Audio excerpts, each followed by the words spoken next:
Hi, hey guys, welcome back. So in the last video, we discussed a lot about process design. Next is all about measuring the performance of your process. Okay, let's share my screen.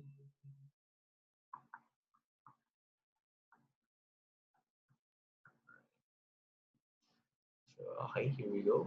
Just go to full screen mode.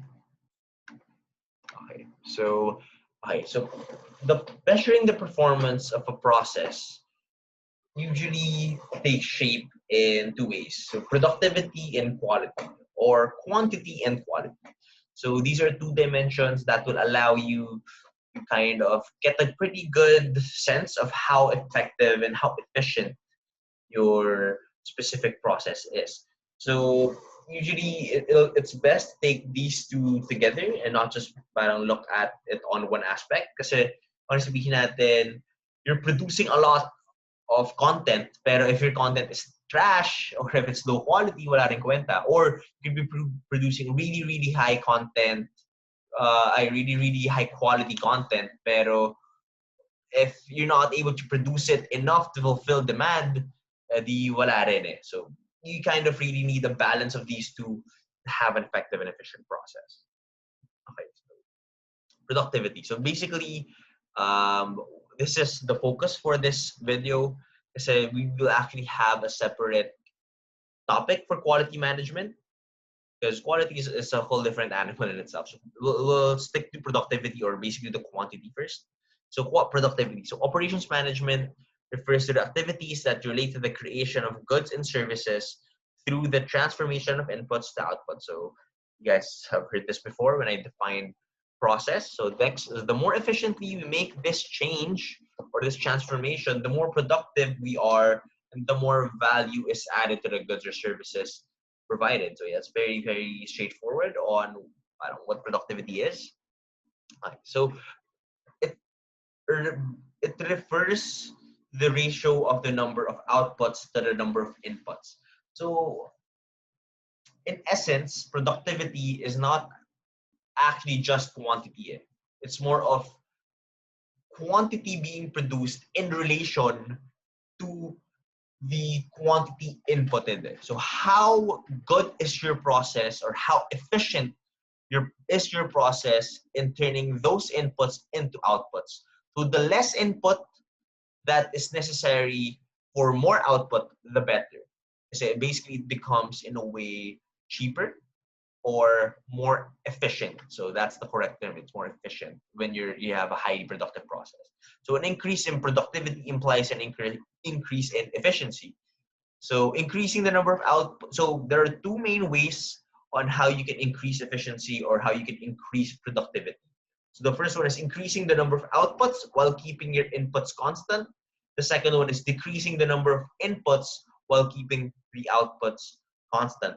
So parang really going back to what I said earlier, na it's not actually just about quantity. Kasi your quantity could have produced by 200 times, 200x. But if your inputs also increase by 200x, then your efficiency isn't really improving. You're just basically just scaling up. You're just making it bigger.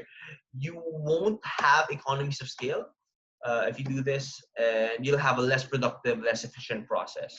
So yun. So you have to either increase, parang you have to only be moving one at like you either have to move them in opposite directions. So parang increasing outputs while simultaneously decreasing inputs. That will increase productivity, or keeping outputs constant but decreasing your inputs. So yeah, hopefully that makes sense. Okay.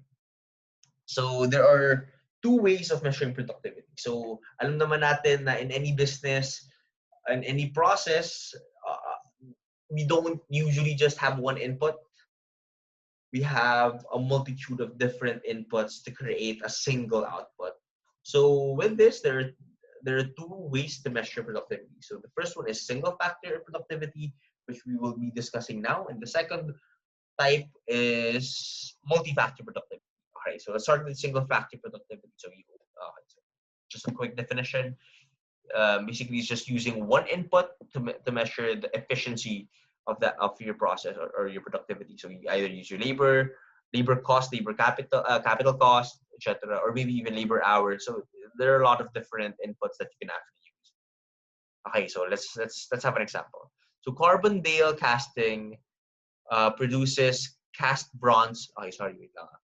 Before I go forward, the formula for the single factor productivity is number of outputs over input, that specific input, a measure of that input, whether it be in labor hours, whether it be in labor cost or in a monetary figure.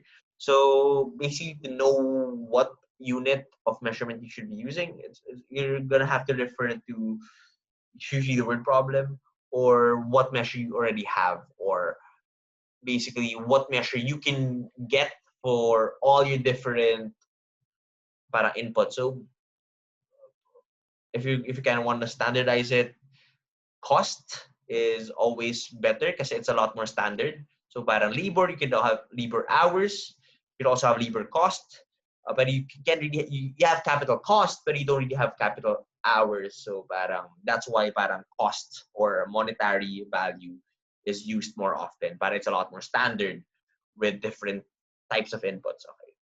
So yeah, the formula is number of outputs over the cost of inputs or the number of inputs. Okay, so let's go to an example. So Carbondale Casting produces cast bronze valves on a 10-person assembly line on a 10-person assembly line. On a recent day, 160 valves were produced during an 8-hour shift. So 160 valves is your output. Then 8-hour shift. Okay, sorry. So that's basically your input, a part of your input. Okay, let's go to the first question. To calculate the labor productivity of the assembly line. Teka lang let me just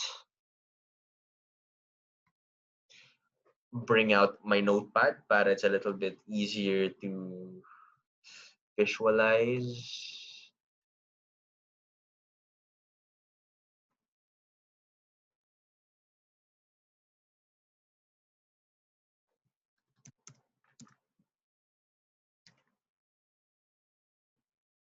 Teka lang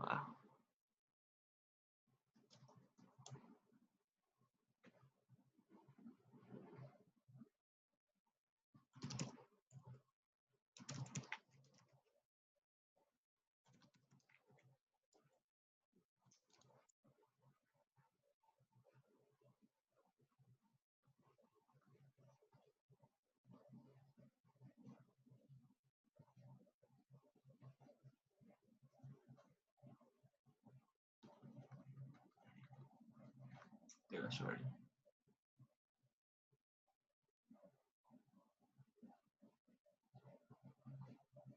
Okay. Sige.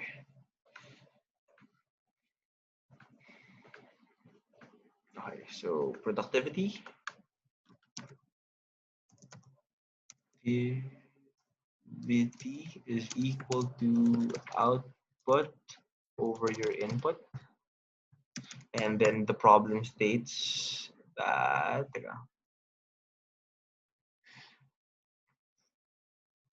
okay, problem states, so 160, so okay, let's parang define muna what the given is. So 10-person assembly line. 10-person assembly line.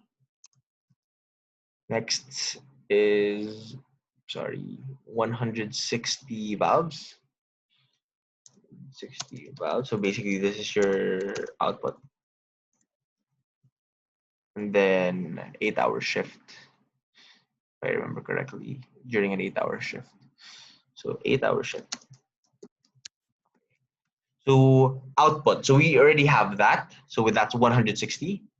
So given solution. Okay, so your output is 160. Input is labor. So yung input dito is gonna be labor. Pero so walang cost associated. So hindi sinestate how much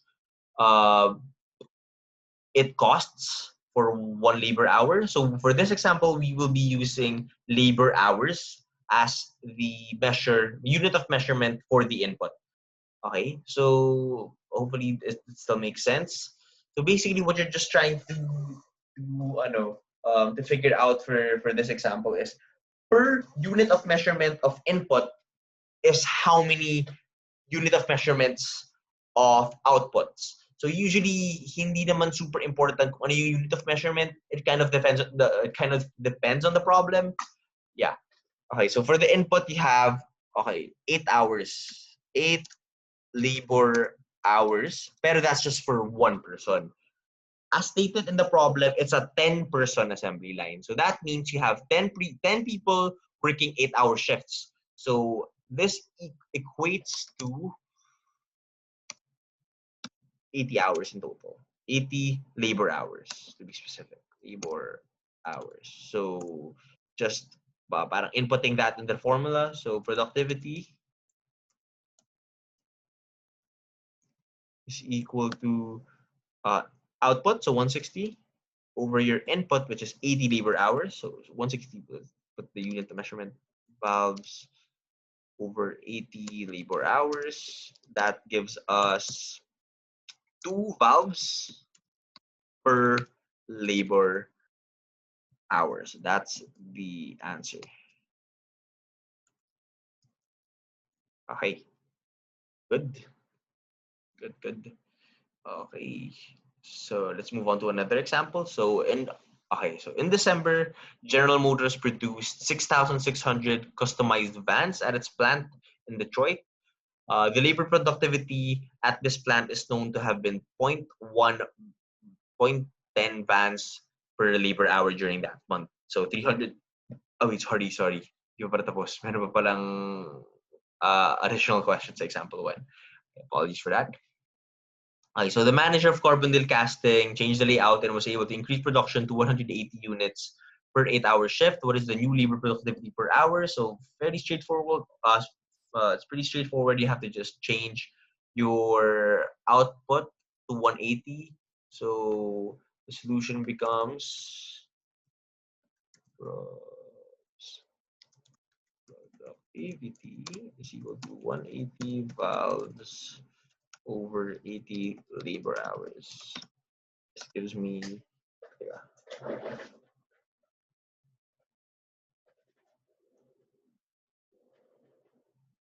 180 divided by 80, 2.25. 2.25 valves per labor hour. That's the answer for B. And then percentage of productivity increase. So that's just new minus old over old. So new is change in productivity. So that's new minus old. So 2.25 minus old, which is 2, all over old, which is 2. Divided by 2. This gives us, so that's basically 0.25 over 2. A growth of 12.5%.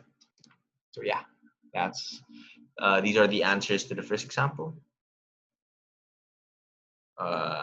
So let me just do another example, and then I'll leave the third example for you guys to answer. So in December, General Motors produced 6,600 customized vans at its plant in Detroit. That's 1. Now we go to 2. Sorry, di pala. Here. 1. So given 6,600 customized vans, plant is known to have been labor productivity in labor hours of the plant is 0.10 vans per labor hour. So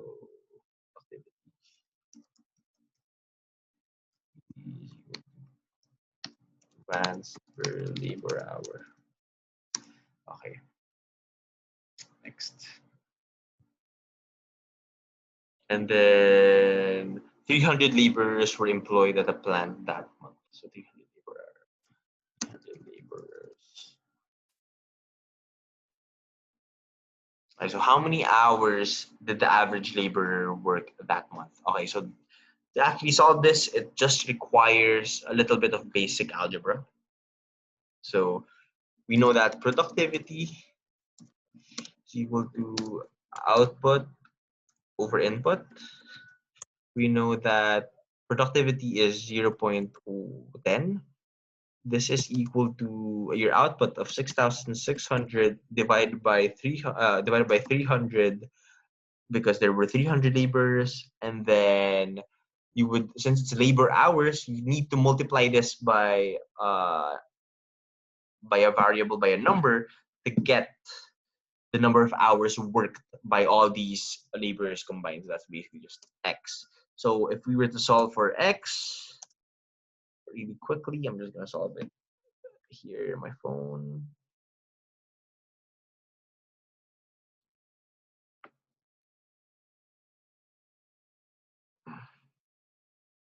That gives me 220 labor hours.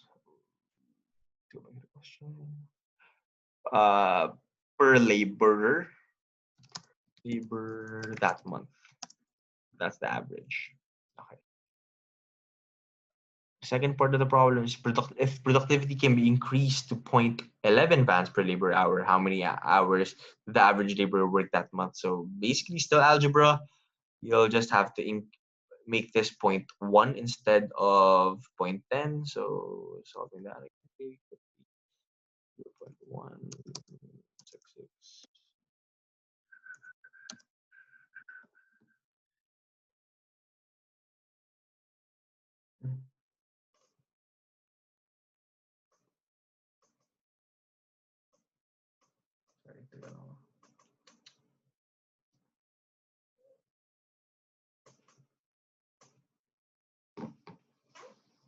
Answer then becomes 200 labor hours.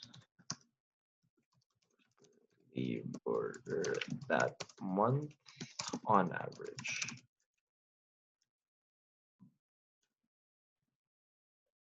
Let's put that also here. Okay. So yeah, that's for your single factor productivity. And then I'll leave the third example for you guys to answer. Okay. Next video will go with multi-factor productivity. All right.